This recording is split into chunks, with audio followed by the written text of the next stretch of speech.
Hi guys, my name is Yuli and welcome to Nerd Alert, where we talk about everything nerdy. Today I'm reviewing The Kingdom of Liars. Look at this pretty cover.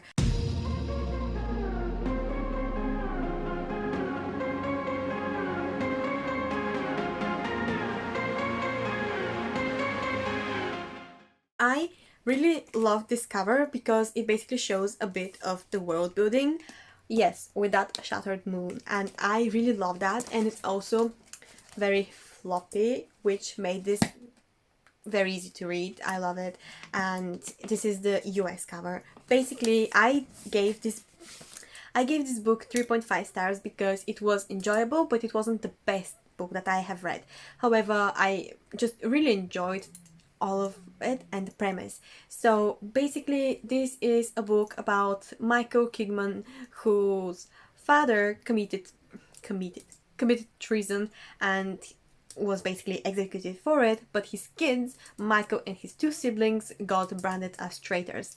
So this means that everybody knows who they are and nobody trusts them. Everybody thinks they are going to commit treason as well, and it's been hard for them and their lives. They basically live in like the poor sector and stuff like that. The book is basically about Michael trying to live his life, and due to his personality, a lot of things happen, and he tries to find if his father was innocent or not. Now, it may not sound very original, and it kind of isn't, but it was very enjoyable in my opinion, although it was very chaotic and messy at times. But first, I'm going to tell you everything that I liked about the book, and then I'm going to talk about all of my criticisms about it. So, I will begin with the world building and the magic system because I really enjoyed reading about this. The book kind of reads like a webtoon to me, maybe because I've been reading so many webtoons recently, I don't know.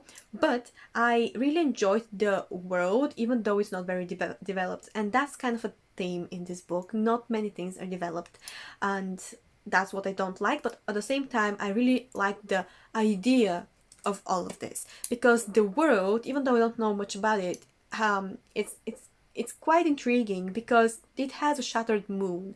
The moon is shattered and pieces of it fall down from the sky and hit places in the kingdom.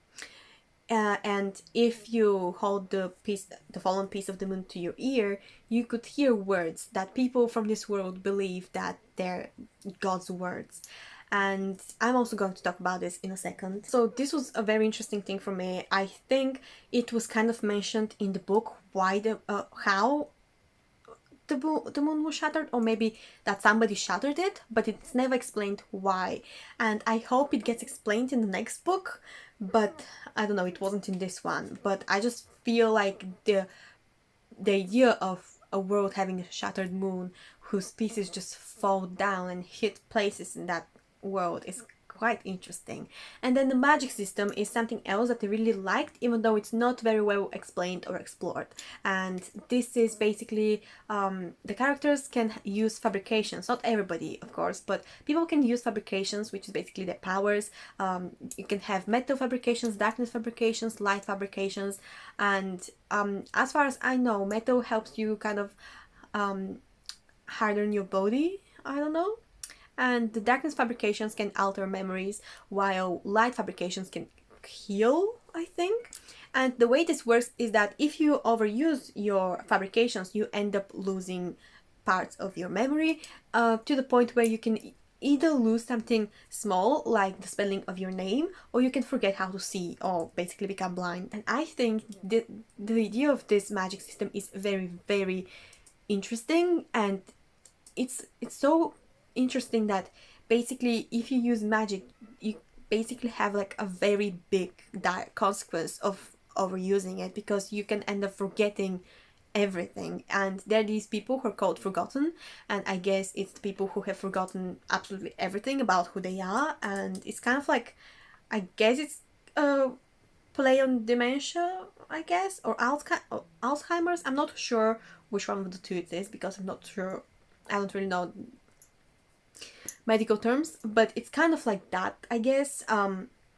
It's quite interesting, but as I said, it's not explored as deeply as I would have liked, and it's not done as well, because the book is told in the first person from Michael's point of view, and we know what the main character knows. So this is also a very interesting thing, because at first I thought it would be an unreliable narrator where we don't know if what the character is saying is true, because his memories may have been altered or may have not been altered, and we don't know that. So maybe it's not true, or maybe it is. But I don't think that that's the case, because Michael isn't the brightest star in that universe at all. Basically, Michael Kingman is just like any other YA character, but he's a boy in adult fantasy.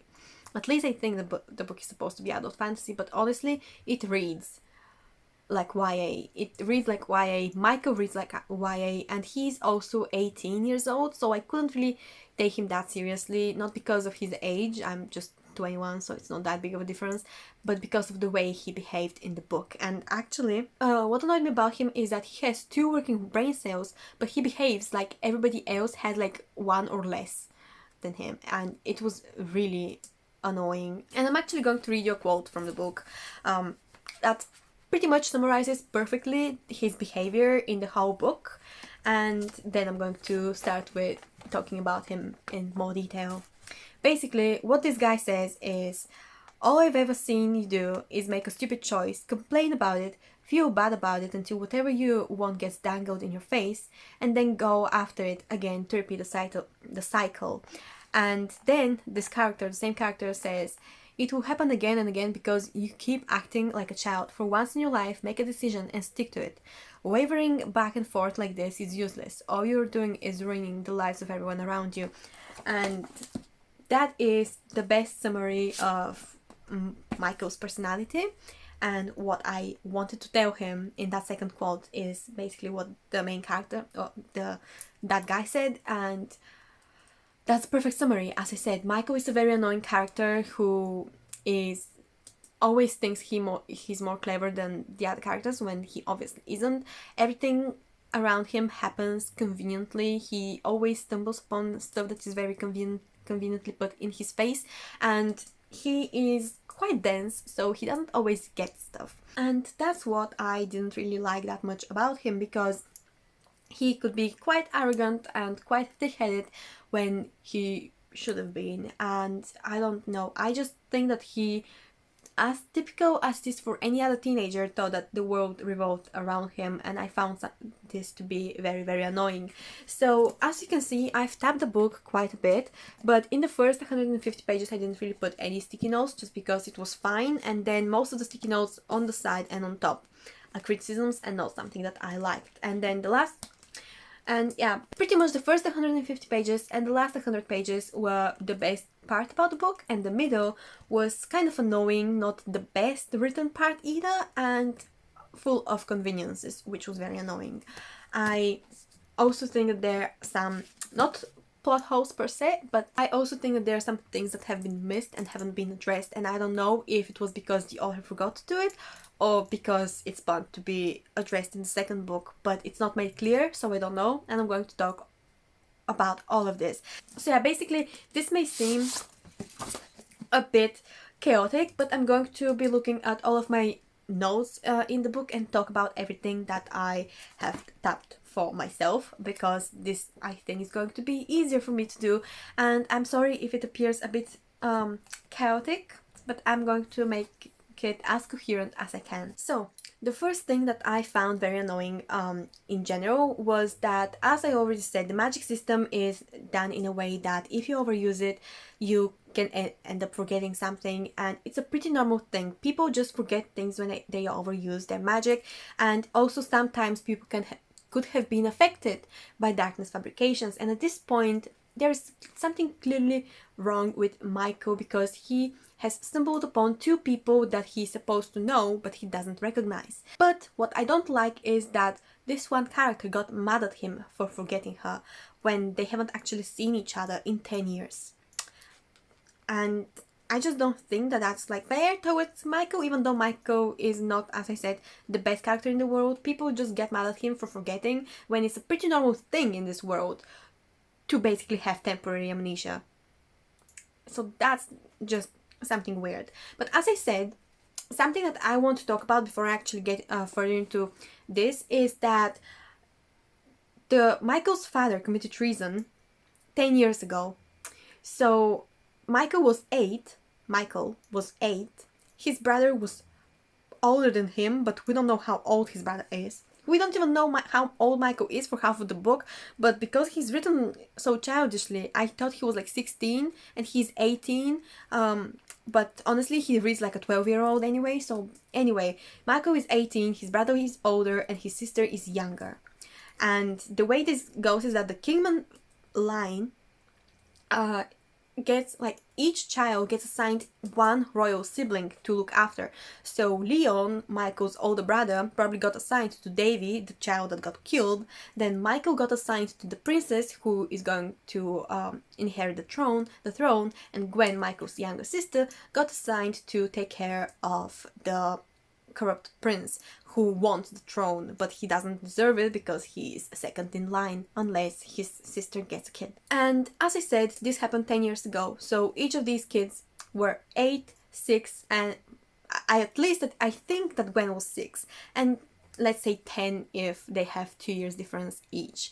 But as I said, I don't know how old Michael's siblings are, but let's assume that that his sister is 16. I don't know how old she is because she sounded way more mature than Michael. I'm emphasizing on their ages because at the time Michael was 8, but everybody in like the high nobles behaves like all of them were 20 years old, and they had this deep friendship that was rooted in loyalty and love for each other, and they all react so harshly when Michael has forgot about them. And I'm just like, why do you act like that? You were 8 years old or 16 years old, because we don't know how old everybody is, but we know that they're teenagers, and they just act like they had this deep friendship when they were 8 or 7 or 6 or 5, and get mad at him for not remembering them from 10 years ago when he hasn't been with them in a decade.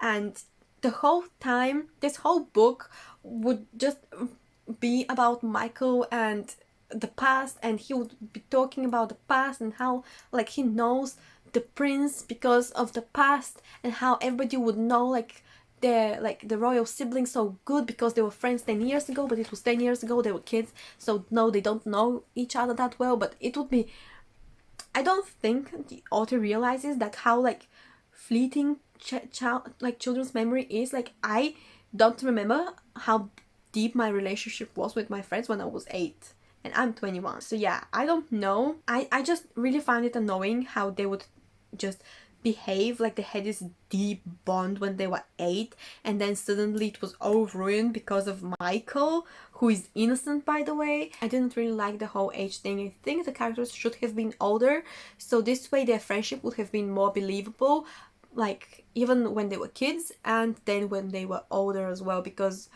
it just wasn't all that believable, in my opinion.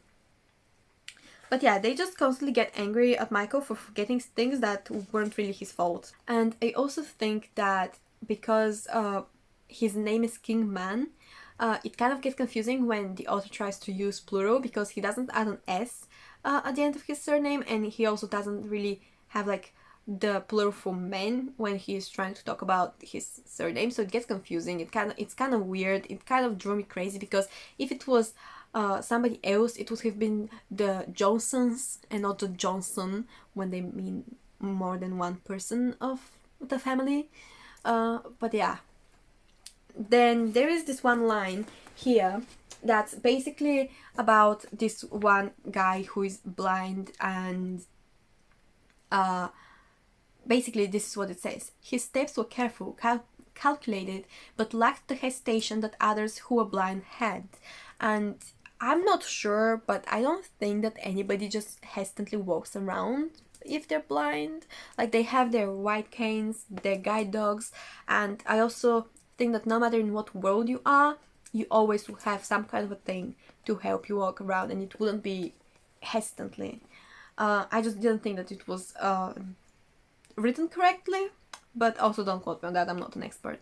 Also, Michael would constantly get himself into situations that were just kind of stupid. I can't even begin to give you examples of them, but he would always accept random wagers that honestly would be good for him if he didn't. He would just kind of like wager with the corrupt prince, for example, for his old home. However, we forget that earlier in the book a mercenary was in that home. So basically a mercenary that could be a potential enemy knows where he would live if he gets that key back, but we don't really need a sense of self-preservation, do we? So something else that I also found annoying was when Dummett, or however you say his name, was teaching Michael about different fabrications, because this was a very obvious thing where the author was talking down to the reader, in my opinion, or just talking to the reader. It was very obvious, because as I said, I already explained the magic system, so I'm not going to do it again, but I'm going to read you the section where the character explains the magic to Michael, and I'll explain why I really hated that. And it basically says, teaching you how to use fabrications isn't as simple as waving a wand, muttering certain words, or moving your hands in a certain way. Because nowhere in this book has been said that they have any kind of stories about somebody using wands or spells or gestures to do magic. Nobody has done that. They don't have the backstory of Earth. This is a completely fictional world. So I don't get where this came from this character. I don't think it's the character talking, it's the author talking through the character, and it's very obvious, because yes, there are different kinds of magic systems in books, but this is a book with a certain world, with a certain magic system, and the way this is explained, I don't like it, because as I said, nowhere else in the book has it been said that people wave around wands or their hands or throw spells. So that's why I didn't like it. It should have been cut in editing, and it should have been rephrased or rewritten in a more specific way, or maybe it should have just been deleted, and the whole explanation should have started with, it's a physical process within your body, and then continue, and everyone's body responds and acts differently depending on what their specialization is. This should have been the full explanation without the first part about muttering certain words, moving hands, and waving wands, because it's not how we do it. It's not in the world. Nobody knows about these kind of things in the world, so it's just the author talking down to the reader, and I don't think it should have been left in the book. It should have been edited out. Also, kind of early on in the book, something happened to one of Michael's friends. So basically, Sirosh disappeared. They said that they would meet each other in a few days due to the plot. I'm trying to keep it spoiler free, so that's why I'm being vague. But basically, something happened to Sirosh, and they promised each other to meet in a few days. But then Michael forgot about him and didn't think about him until later on, when somebody said Sirosh hasn't been home in a few days. That's when Michael was like, oh shit, I actually have a friend called Sirosh, or however you say his name, and I haven't thought about him because he hasn't been useful to me in ages. And I forgot about him for like 300 pages, and then I haven't actually thought about Sirosh in ages. Something else that really annoys me is that Michael, like, nobody ever listens to Michael. Whenever he tries to explain himself, he either kind of says it in a way that makes you think that it was his fault all along when it wasn't, or just nobody listens to him. So he always ends up being blamed for things that weren't his fault exactly, which I found very annoying. And I think it was another kind of plot convenience where the author was trying to be like, look, Michael is so misunderstood, he isn't like other boys, and I really didn't like that. But honestly, all of the things that I'm showing you today, and all of my criticisms made me kind of enjoy the book a bit more, just because of how stupid it was. It was actually entertaining. And then something happened in the book that got kind of very predictable later on. But basically, Michael met one of their ex-servants, so to speak, and asked him why he disappeared when people were trying to kill Michael and his siblings for his father's crimes, and the guy said that he chose his kid and chose to save his own kid to the duty of saving Michael and his siblings, because his kid would always be the most important thing for him. And Michael basically judged him for that, judged him for choosing his daughter to Michael and his siblings. And I just really didn't like that, because yeah, why do you blame somebody for choosing their own family? Just because your family is rotten doesn't mean that their family is rotten as well, you know? But yeah. And also the guy explained pretty well what his kid looked like, which is somebody very important for later on in the book. But when that character again comes into place, they weren't described the way their father described them. It was as if they forgot. It was as if the author just completely forgot about this one certain detail that made that kid very recognizable, and I didn't like that, because I think it's kind of like a plot hole-ish, because again it's very important, because the father described that kid with having a certain type of scar on their face, and when that kid showed up, their scar wasn't mentioned at all, and it should have been the clear mark that Michael should have recognized them by, but he didn't. And I find it weird, because they have a scar like that scar goes through their whole, like, what, through like their eye, and like through like half of their face, so it should have been mentioned, but it wasn't. There were also some really random scenes every once in a while, where the characters would be doing something completely normal, and suddenly it would kind of become like one of those comedic plays or anime scenes where the plot would be going normally, and then we would interrupt it with a filler of something completely different with no rhyme or reason, and it would be just completely comedic kind of, but it wasn't. But the thing in this book is that it was meant to be serious, and I just couldn't take it seriously because it was so random. For example, the Michael would be challenged to a duel by somebody, and then something would happen, so he would kind of get away with it, or from it, and then he would be challenged by the prince, and he'll be okay, cool, but then his sister would interrupt and be like, no, this is my fight, and he would be like, oh yeah, it is her fight because she is meant to protect him, so let her fight him instead.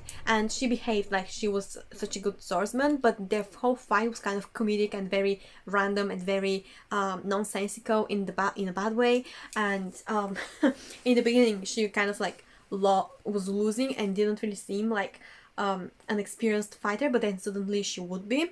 And then early on in the book it was mentioned that Michael wasn't really that good at swordplay, but then later on in the book it was mentioned that he was always good with a sword. So I was like, so is he good or is he bad with a sword? Like, what is it? That was it. And I like, this book just kind of like made me doubt my own memories at one point, because I was like, did I read this right? Did I just misread it? Because sometimes it happens. Sometimes I would read would as wouldn't or wouldn't as would, so it happened, but it happens. But I was just so confused half of the time, because I didn't know if it was a plot hole or if I had just read it wrong. I don't even know.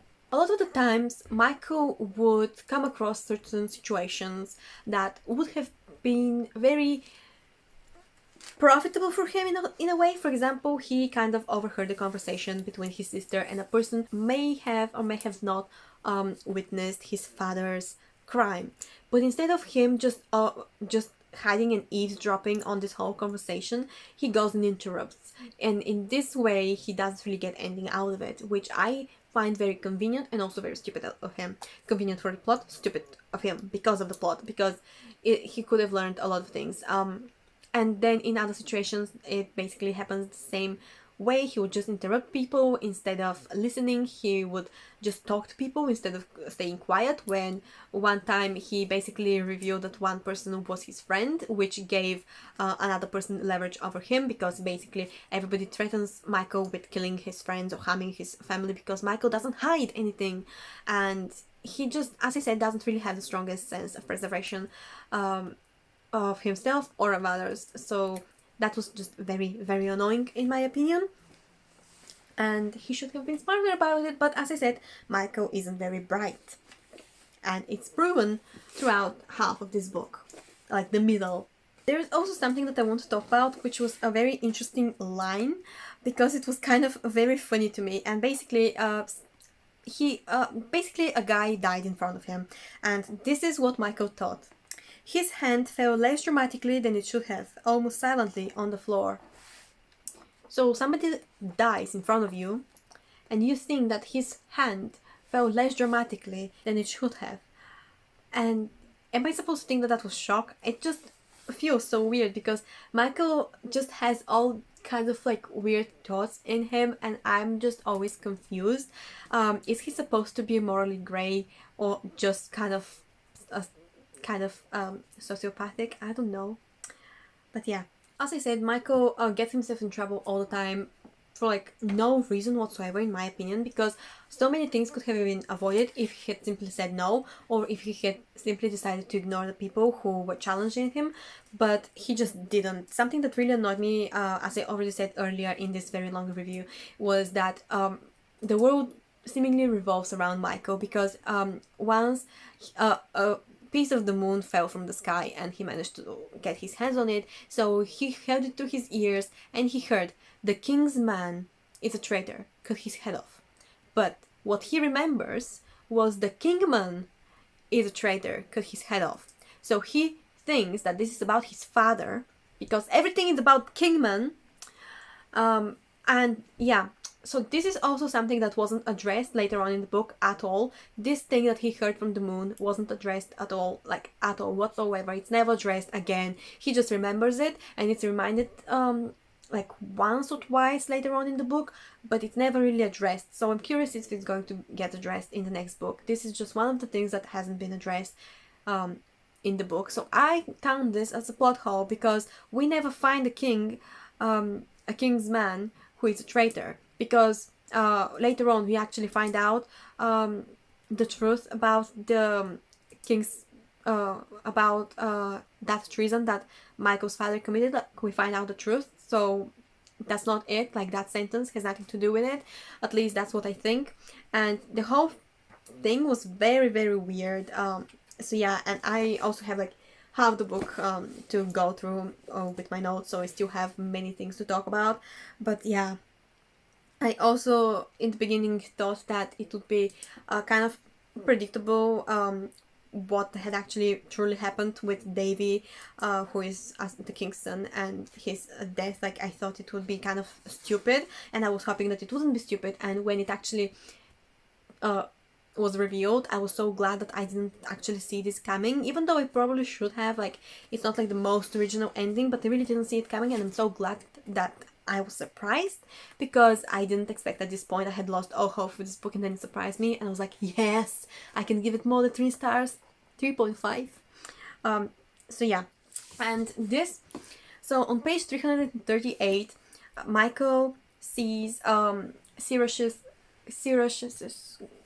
girlfriend, whose name is Jean, but I read this as Jean for a bit, and then I realized it was a girl, so I had to read this Jean. At least I think that's how you're supposed to say that. But anyway, so what I don't like about it is that it's basically, "Michael, is that you?" I turned around and dread overcame me. Jean Lorenzo, Sirach's dark-haired girlfriend, stood in front of me, and I think that these 2 sentences should have been swapped, because he knows Jean, so he should have recognized her voice before he turned around to see her face. So it should have been something like, I don't know, I turned around dreading what I would see, because he already knows who that is, because he recognized her voice. So as I said, it should have been, I turned around dreading who I would see, and as expected, like Sirach's girlfriend Jean, whomever, stood there and things, just because, as I said, he knows her, so it's not a surprise. So yeah, basically everybody hates him because he doesn't explain himself, and the one person who doesn't really hate him refuses to tell him her name, because she's afraid of him judging her because of her status, but at the same time he doesn't really remember her, so she kind of likes the fact that he doesn't remember her. But then she didn't like it in the beginning because he didn't remember her. It's all like, honestly, all of them act like a bunch of lunatics, and they're just stupid, and not many of their actions make sense. So yeah, there was this one moment where Michael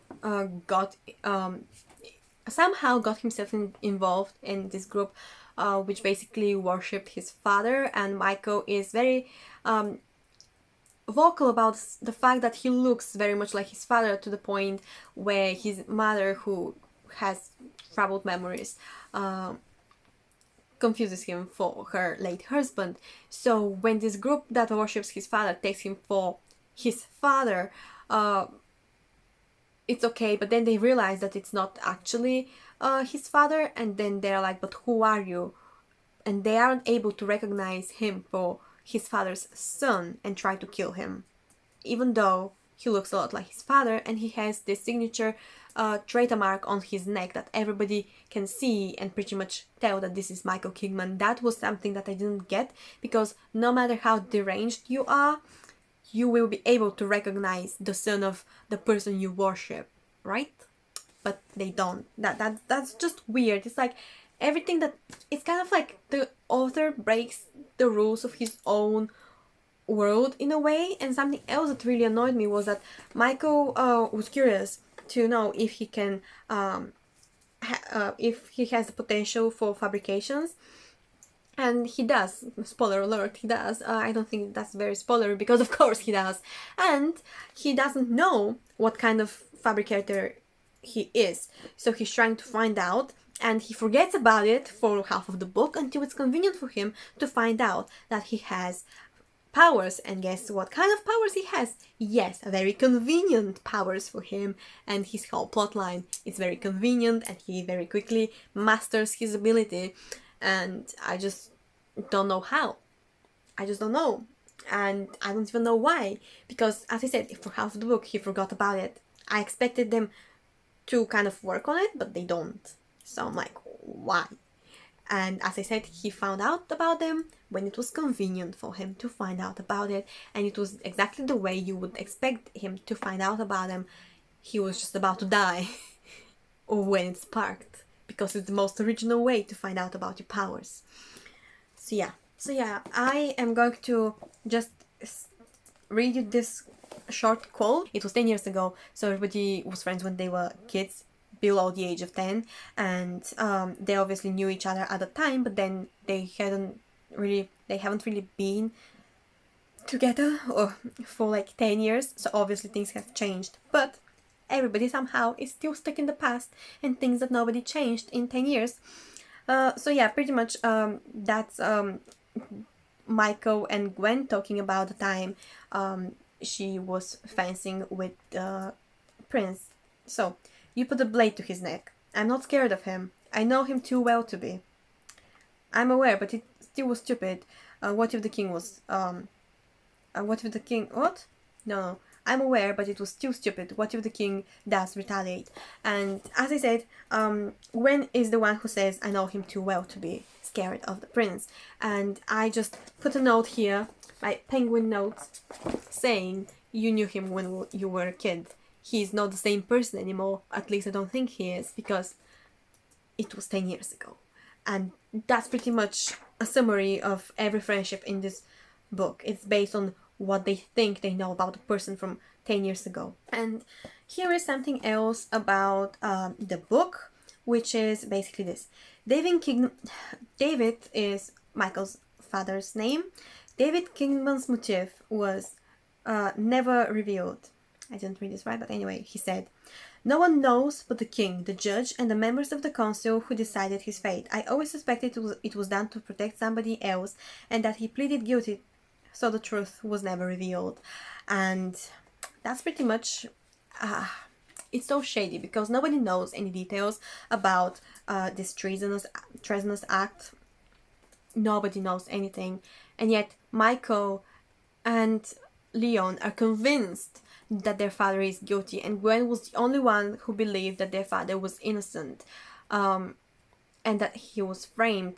So many random people who shouldn't really care about David Kingman think that he was framed because they know him. His best friend, who is by far the best character in the whole book, believes with his whole heart that his friend was framed. This random guy Domet, who is the most powerful noble out there, believes that his father was framed.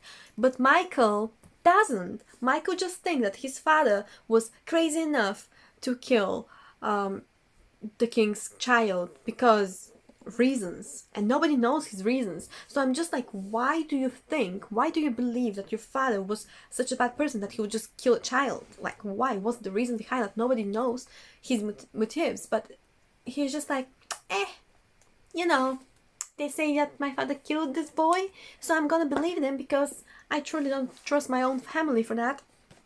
And yeah, even though there were so many obvious clues that his father was innocent, that's not really a spoiler, I guess, just because it's kind of obvious, but spoiler alert anyway. One point they started calling each other friends because he befriended some high nobles that were friends with him when they were kids, and it was very funny to me because they don't behave like friends, they don't really trust each other that much. I don't even know when they became friends, but on chapter 42 the first sentence is, "The sun was already setting by the time me and my friends crossed over the western bridge." And I'm like, what friends? That's literally all my note says here. It's what friends, because they just don't sound like friends. Something then stupid that happened later on is that the mercenary that Michael has been working with asked Michael for a bunch of things, including some blood. And no matter in what world you are, you know not to give people your blood just because, you know, it's something very important to you. Anything can happen if you give somebody your blood, including tracking spells if they can, or some kind of like linking that they can probably enslave you, all kinds of things. But Michael is like, oh yeah, sure, I will just give you a bit of my blood, you know. So yeah, this happened. I don't think, as I said, this is just proof of my claim that Michael doesn't really have any self-preservation instincts. So yeah, that's just like him being very smart and all that. Something else that happened was that one of Michael's friends kind of revealed their true identity and name to them. So then Michael started calling them by their real name, and I just think that this is kind of weird. It's not explained. It's not really explained who that person is, because they said that they didn't want to tell him their real name because they didn't want him to judge them, but Michael doesn't really know shit anyway, so I don't know why they even bothered to give him a fake name. And then when the true name is revealed, it's not really explained why it's such a big deal. Like, I would understand if their name was something big and then Michael was like, oh, this person was this guy who robbed a bank and killed like 50,000 people and now he's my friend. Like, you know, I would understand if it was that kind of a big deal, but it's not. He's just like, oh yeah, this is my name, so please call me by my real name because I trust you now. And that was it. So I just feel like that was really random. I know that it was supposed to be kind of like this big gesture of Michael is trustworthy, Michael is my loyal friend, I am now confident enough and like I trust him enough to give him my real name. But it didn't sound like it. Like, it didn't have any weight to that just because it wasn't explained. This character doesn't have a backstory, he doesn't really have a personality either, so I just don't know why it's a big deal. And I just find it also kind of confusing because we have been used to this character being like using one name and now suddenly it's a different name, and that name, I just find it funny. But anyway, oh, and since I'm talking about names, I'm going to talk about the names in this series, because they're so random and weird.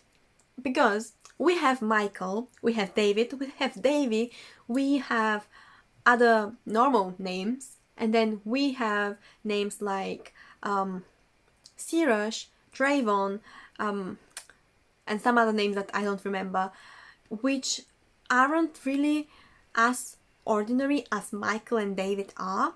So we have low-key fantasy names that may or may have not been inspired by other countries' names, because I don't really know. And then we have normal English/American names. And I'm just like, why? why do we have, like, if you're going to name characters, at least stick to like the same type of names, I guess, just because they're kind of weird. Because we have, I don't actually know, because we have like normal names, like normal and basic names like Michael Kingman, and then we have names like Daniel Margox, because not exactly Margot, it's Margox, unless it's read as Margot and the X is silent. I have absolutely no idea, but the namings are kind of weird. It has no rhyme or reason to them. It's not obvious, because in fantasy, usually in adult fantasy, you have a certain pattern of naming, and it's kind of obvious when it's a name from a different country, because, for example, there could be like a country with Tulan, and it would be T apostrophe Lan, and then everybody, all of the characters' names would either have an apostrophe in them or in their surnames, or it would be quite obvious they're from a different country. And even if they live in one country but they're from a different nationality, it would be quite obvious. But it's not the case in this book, so that's why I'm saying there is no rhyme or reason. Even if there is diversity in that country that they all live in, it's not really clear. Also, I'm not talking about specific skin tone in like that specific book, because I didn't really read it that carefully, so I have absolutely no idea. Something that I did notice was that it was quite open about like the gay relationships in the book. So there are some mentions of gay relationships or just LGBT relationships that were quite normalized, and I absolutely love and appreciate that for the book. That's pretty much one of the only things that I like about it, like explicitly like about it. But as I said, overall I really like it. And then later on, it was something about Michael and his friends was revealed that I absolutely loved. It was heartbreaking, and I just enjoyed that revelation. I really do, and I appreciate it. I loved it, and that's one of the reasons I gave it 3.5 stars instead of 3 stars, which is not that much. I really enjoyed it, the last 100 pages, so I was really tempted to give it a higher rating, but at the end of the day, it doesn't really deserve 4 stars, so I decided to give it 3.5 stars and rate it just 3 stars on Goodreads. And yeah, I'm also going to link my review in my like Goodreads. So yeah, because I'm lazy to type it, especially after filming it for so long, this is going to be such a long video. Oh my god. There is this one quote that I'm going to read to you because I really like it. It's very funny that it's coming from I think it's coming from Domet, who is kind of like a weird character, but he's a very interesting character in my opinion. I'm not going to say much about him just because his nature may be a bit spoilery, but I think he's one of the better characters. Basically, Domet and Dark are one of the best characters in this book, including David's father's best friend, for different reasons, because they just, smart. Anyway, so the quote is, "Enough excuses. We're all responsible for our actions. Running away from them won't help anyone. Complaining won't change anything." And I love this, because somebody should have told him that in the beginning of the book. But Michael just laughs, because he's a teenager and he doesn't give a shit about stuff. That's pretty much it for the book. I have, as you obviously saw, I had pretty much on my mind. I just wanted to talk about everything that I mentioned, because I would stop reading this book every few pages and just sigh and try to recover the brain cells that I lost, because there were so many stupid and weird moments that just didn't fit the story. It was kind of messy, and I read 1 or 2 reviews on Instagram that basically agreed with what I said, so I'm just glad that I'm not the only one who thinks that. Also, I want to thank my friend May for getting this book for me, because I really appreciate it and I love it. I love this cover, and I did enjoy the book. I can't believe that I actually enjoyed this book. Like, listening to me talk about it, you might just ask, why didn't you DNF it? But I don't know why, but something just kept me going. Like, I was interested in what was happening, and because it was written in the first person, it wasn't too hard to read, so I just decided to, F it and keep reading, because I was interested to see where the story was going. And after the end, I was just I just really want to read the second book, and I hope that it's better. I hope there are less plot holes, and I hope that there are less typos / grammar mistakes / tense mistakes, because there were a few of those. There were things that I could have edited out, but I didn't really tab them because they were kind of in the beginning. Some of them were in the beginning, so I just ignored them, and I didn't want to write in my book, but I would definitely do it for the second book if I see any mistakes, so I can point them out, because some of them were kind of obvious. In places they were used two books instead of books. Well, there were used two words instead of just one of them, because it was clear that the person who it was clear that the author probably got confused while typing and just forgot to do it, and I guess the mistake was just missed during the proofreading stages. It definitely needs one or more proofreads and maybe 2 or 3 edits, just because it really needs to be a bit polished, and I already showed you 2 things that could have been changed or edited out. And yeah, so that's basically it.